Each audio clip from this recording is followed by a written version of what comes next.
Hi British Council, Cuba. My name is Jamz Supernova. I am from the UK. I'm from South East London, and I am a radio host. I broadcast on BBC Radio 1 Extra, and I host on Selector Radio as well. And I'm also a DJ. So I'm here to give you some tips and share a little bit of my experience. So I've always wanted to be in the music industry or be a part of music for as long as I can remember. And I've always been listening to the radio for as long as I can remember. I would record the chart show on a Sunday, which we used to have. I would discover pirate radio at the age of 13. And I would just continue that radio journey through finding different stations that spoke to me, different presenters that I liked. So some of my inspirations, I have sort of different inspirations for the different aspects of what I do. So I would say as a radio host, one of my inspirations is an amazing man called Trevor Nelson, who was probably one of the first Black prominent figures on the radio when I was growing up and on TV as well. And I just saw his job and I thought, I want to do what you do. And he plays R&B and soul music. Also, I started working at the BBC when I was quite young as an intern at 19. And I got to see the likes of someone like Annie Mac, who is one of the biggest dance UK DJs that we have. And seeing her doing everything that she was doing, from selling out shows to constantly touring to releasing compilations, that's what made me kind of think about it more like building an empire and not just having a radio show, not just being a DJ, but for me now running a label, putting on my own parties and my own events and things like that. So seeing what she was doing, I found that really, really inspiring. So I guess my experiences as a DJ. So I didn't start DJing until a little bit later on. I didn't start DJing till I was around 23 years old, which I thought was late. I thought I'd missed my chance to become a DJ. I thought if you hadn't been mixing since you were 15, then you're never going to learn it, which is a very silly way to think. And maybe I thought that because I was a female, maybe as well, which is a bit silly as well, because I don't think a male would think, oh, I didn't learn, I'm never going to get it now. But nevertheless, I started learning and I got some decks at home and I bought them on the cheap and I just spent hours and hours practicing.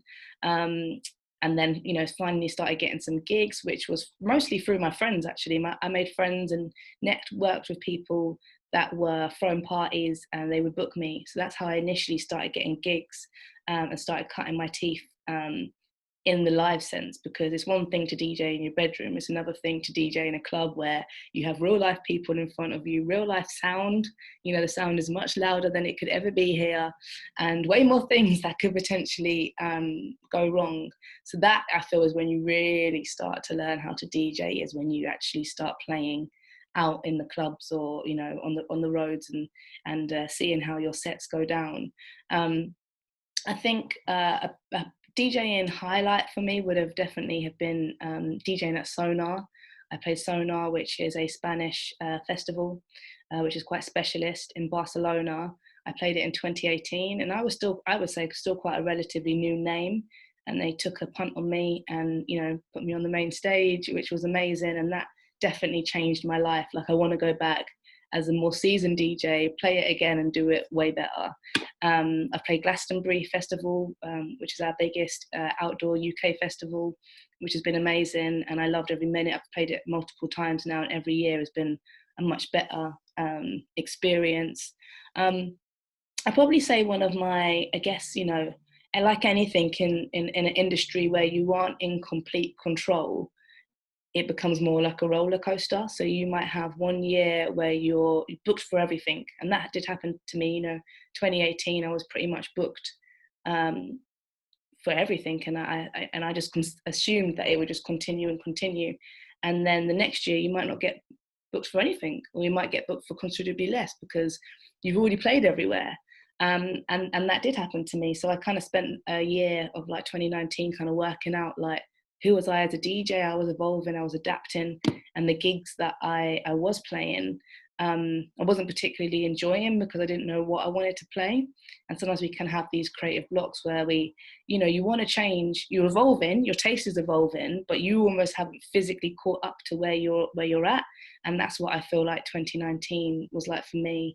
Another interesting sort of DJ experience that I had was when I got my show on the BBC, my bookings kind of all went down as a DJ.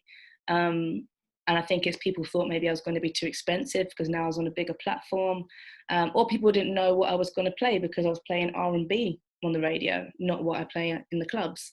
So what I had to do to kind of get my bookings up was to start my own night. I just thought, well, if you're not going to book me, I'll book myself and I'll put my own parties on. And I ran a party in a place called East London for a few years where I would book people that I wanted to be on the lineup with, so my heroes, other people in the scene that I thought were amazing. And then what kind of happens is people start to see those parties happening, see your name on there, and they're like, oh, she would work with so-and-so. So yeah, I would sort of say as a DJ, in an industry where you aren't always in control, is find the little ways you can take back control. So if you're not getting booked, then book yourself, throw your own party. If if you feel like you're going through a transition as a DJ, or you're wanting to evolve, or you want to just completely change what you play, then do it in a cool way. So I started this series called Club Jamz, and it's a monthly mix series where I just play what I want to play in the clubs. So if people now ever want to know what does Jamz play when we book her, you have a whole Mixcloud or SoundCloud page of my mixes. So I think taking the control of what your output is, so people don't sort of misidentify you, if that makes any sense. It's so weird when people ask about like a gender question, because I never really thought of myself, not that I don't think of myself as a female, of course I am female, I identify as being a female, but I never saw myself as a female DJ or a female radio host. So I may have had experiences that I have been unknowing, or I'm not privy to, that might have happened to me because I am female, but I haven't sort of knowingly experienced anything that I think has been a hindrance to me and my journey. If anything, I think if I was to look deeply into it, maybe the cross intersection of being Black and being a female may have had moments that may have hindered me, but I choose to kind of look sort of head up and keep ploughing on, and to not sort of, I guess, try to think too deeply on it, because all I can do is be me. I can't change the system right now as it is, but what I can do is make sure that I bring people through that look like me. I support people that look like me. I give them a platform and trying to change the industry like that. So with Selector Radio, it is a radio show that I do for the British Council. You might have heard it. It's a 2-hour show all about underground UK music. We play a variety of genres, from indie to jazz to punk to rap to R&B to hip hop. And yeah, it's a really fun show to do.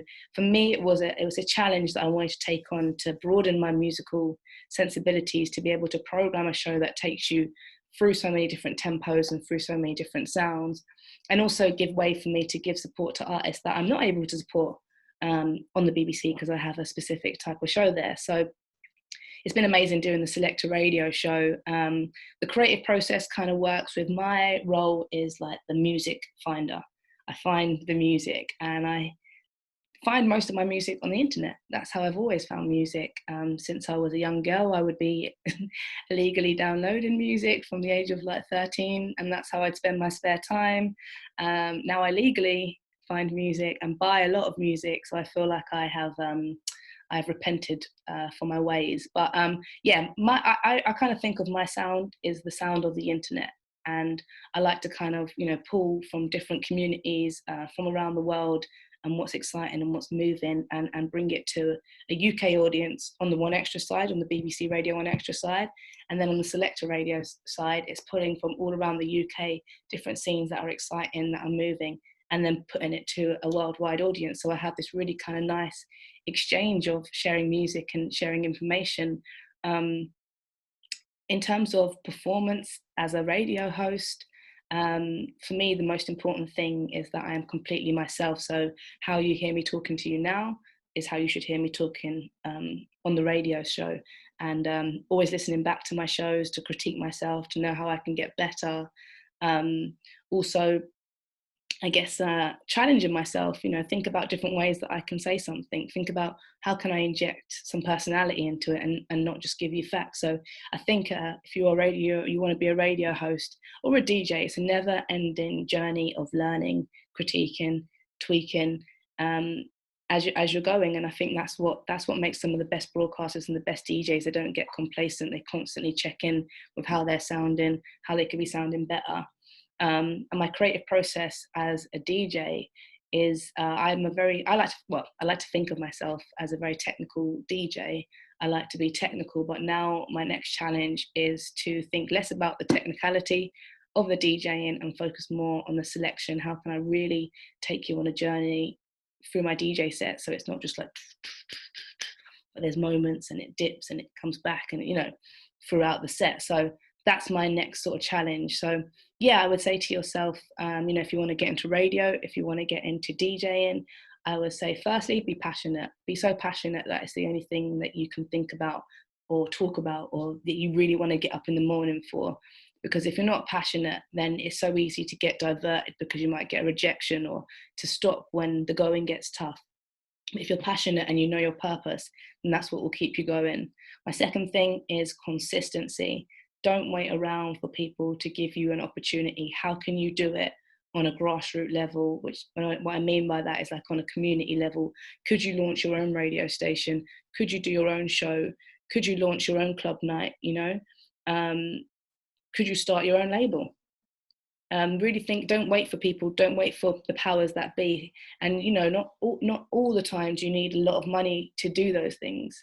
It's finding out ways that you can work with other people, find other people that have a shared interest. And I think collectiveness is what helps to speed up that process. Working together is exciting, seeing a group of people really standing for something. So whether that same group of people, they have a great radio show, they run a great label, putting out great music, they throw some really cool club nights, you're already halfway there. And that's how people sort of get excited and get interested. So yeah, I would say passionate, be persistent, be consistent. And lastly, I would say enjoy it. We are in an industry that is meant to be fun. We are meant to entertain people. We always say in radio, we're not saving lives. So when things go wrong, we kind of pick ourselves back up because we're not doctors and we're not nurses. So I'd say that it is really important that you actually enjoy what you are doing, because it's one of the best jobs in the world. Taino.